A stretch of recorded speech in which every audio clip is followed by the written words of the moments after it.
Well, there were a couple comics I really enjoyed this week, and one, oh, I'm bummed that I was not able to enjoy. I'm Peter Franson from christiangeekcentral.com and Spirit Blade Productions. Welcome to Essential Issues Weekly, where I talk about DC Comics 1 week after their release on the Ultra tier of the DC Universe Infinite subscription service. In each installment, I pick an assortment of comics to talk about as a DC fan and also explore what, if anything, they have to say about the essential issues of real life. Now, warning, full spoilers for everything I talk about, so be aware this is your first and only warning. Many spoilers lie ahead.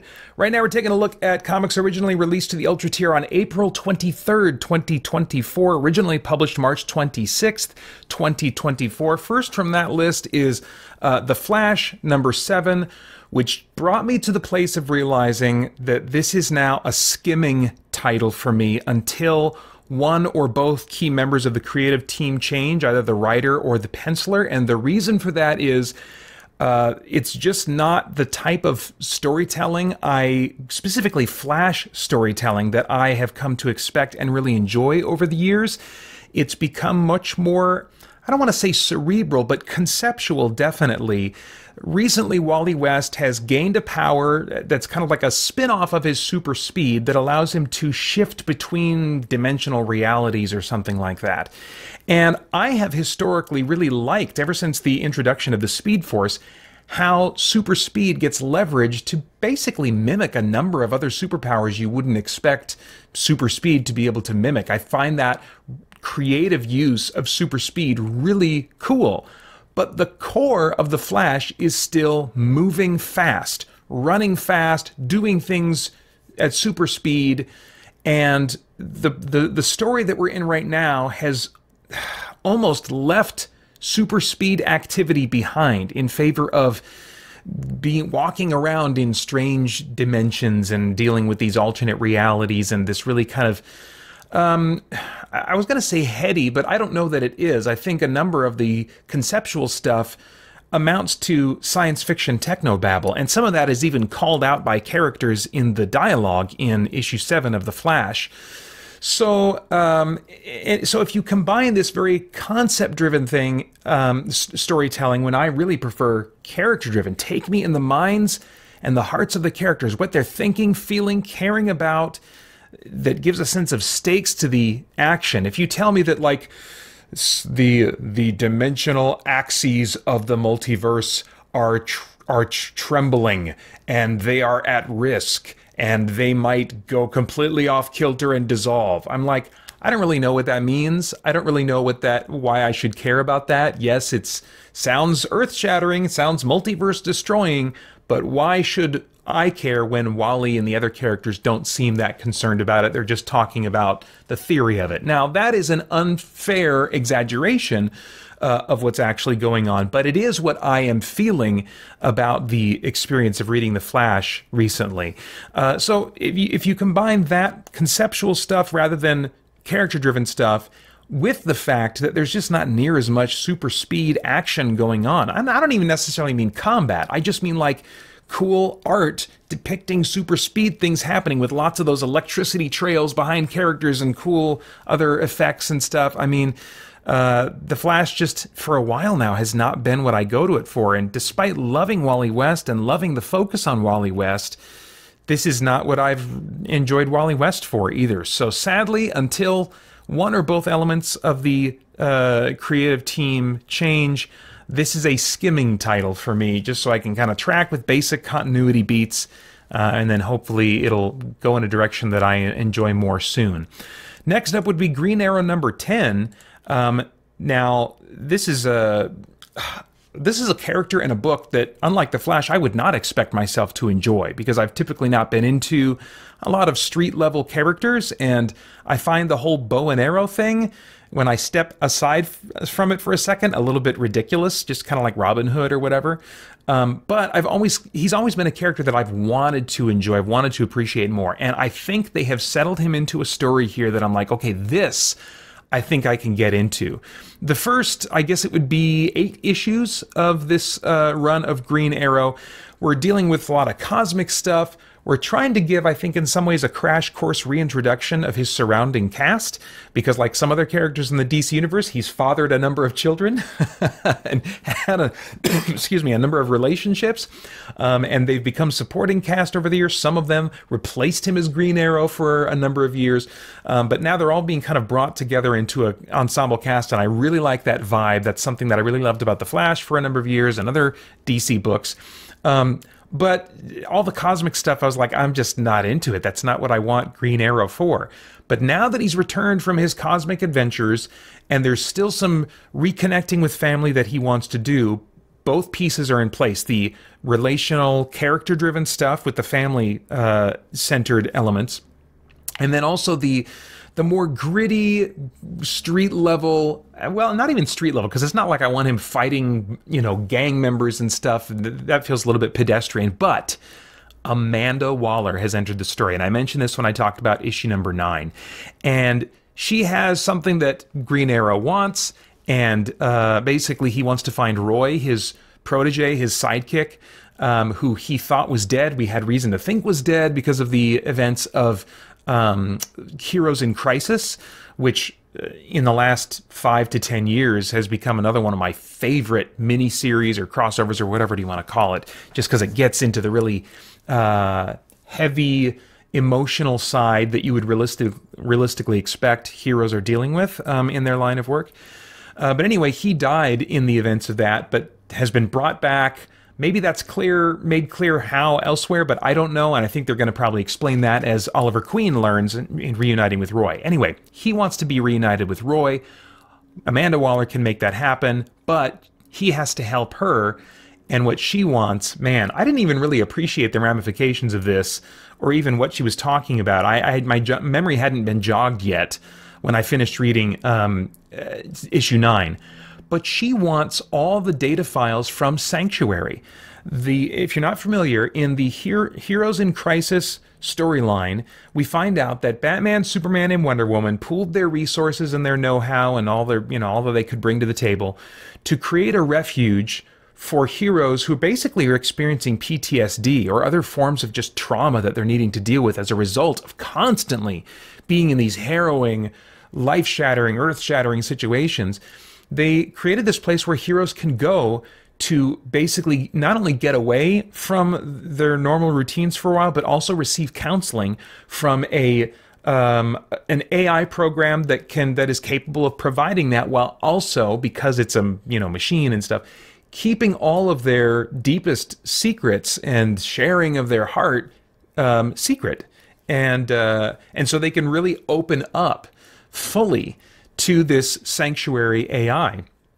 Well, that supposedly was destroyed. Sanctuary at the end of Heroes in Crisis was, deemed to be, I guess, a failure and a weak point, a point of vulnerability for heroes potentially, and so it was dismantled and all the files were supposedly destroyed. Well, Amanda Waller doesn't believe that they were actually destroyed. She believes they've got to still exist somewhere, and she sent teams to go and retrieve it who have not returned, which makes her think, I'm onto something. So she sends now Oliver Queen to go and get the job done. Since he's a member of the Justice League, he might be able to go places, get security clearance for places that others couldn't. So she wants him to retrieve all these data files, which is huge, because Amanda Waller is really positioning herself to gain control over the metahuman community all over the world. And there's lots of stuff brewing right now for a big event that Amanda Waller looks like she's going to be in the center of. And if she gets her hands on the secrets of Sanctuary, I think it could end up being the biggest blowout, the biggest, status-changing event since maybe Identity Crisis, which did a major retcon and revealed a major dark underbelly pervasive throughout the DC universe. This idea, I'm not normally driven by concepts, but this idea is so compelling to me because of the fallout in character that it would likely have in so many stories. Is this just going to be like a little story here? It looks like it's just mostly a story happening in Green Arrow. Maybe he'll get to the end of the quest and there'll be nothing there to find.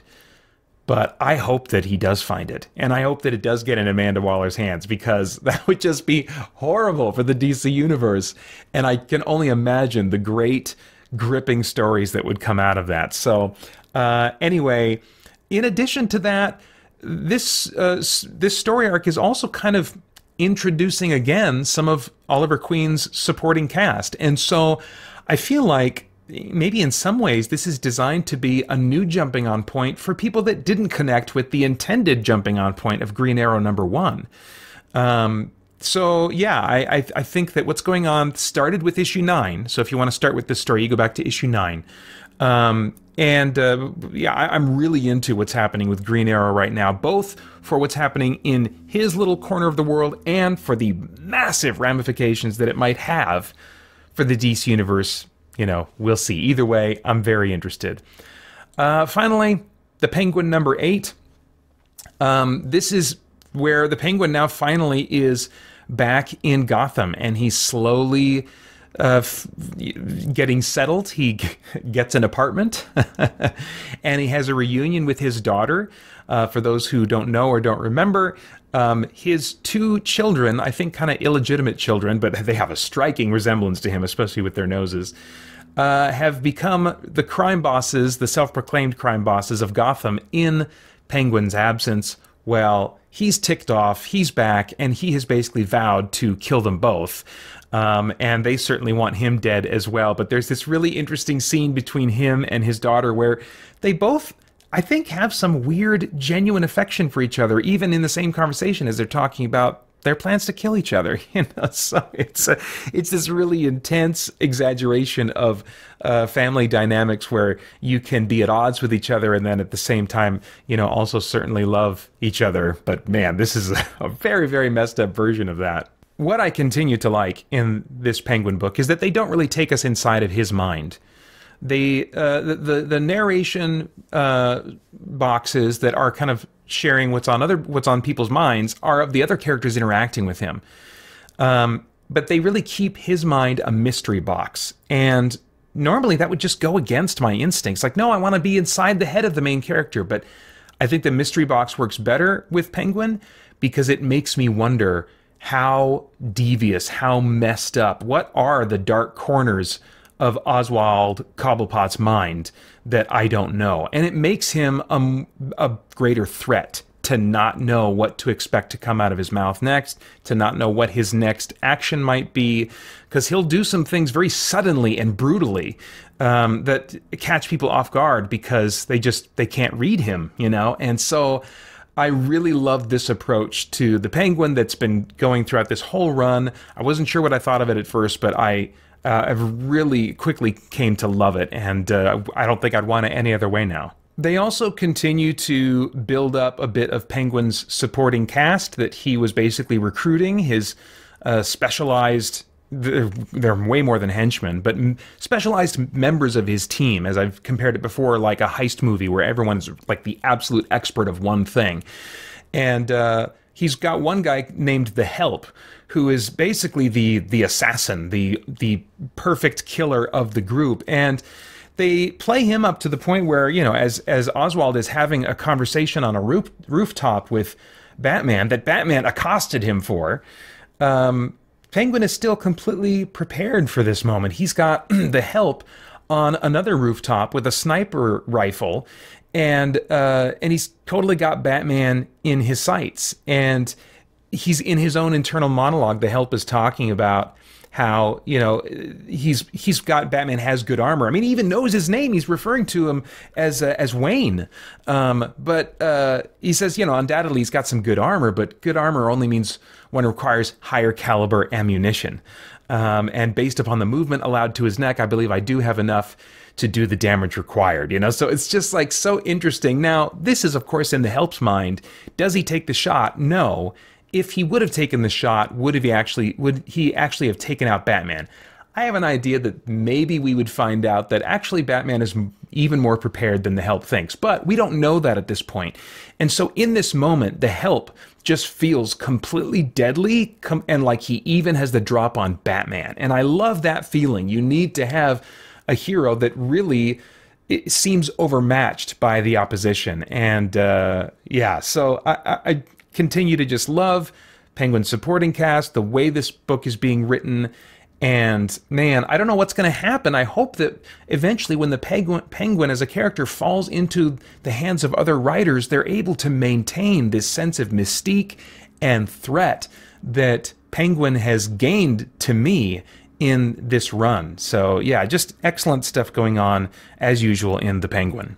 As for my ring selection this week, I actually was going to wear the blue ring for Hope because my overriding feeling is, man, I'm really looking forward to both what Green Arrow and the Penguin bring next. But I thought, well, for the sake of variety, I should look for opportunities to use all of these rings. And I wish there was a ring for like slightly bummed out, or there's not even a ring for sadness. That still kind of boggles my mind a little bit, that there's like, that's such a major emotion and that's not even on the spectrum. Are you kidding me? So the closest thing I could come up with was the red ring for anger, and I'm not angry. It's been a long time since I've gotten angry about comics or any entertainment that I can think of. I can get a little irritated now and then if something falls short of my expectations, but I think actually anger regarding our entertainment is almost always an indication that we've invested in it, we're engaging in it in some way that's not intended by God, that we've prioritized it in some way, we've gambled too much with our finances on it to put it in a position of power so that it can make us angry when it falls short.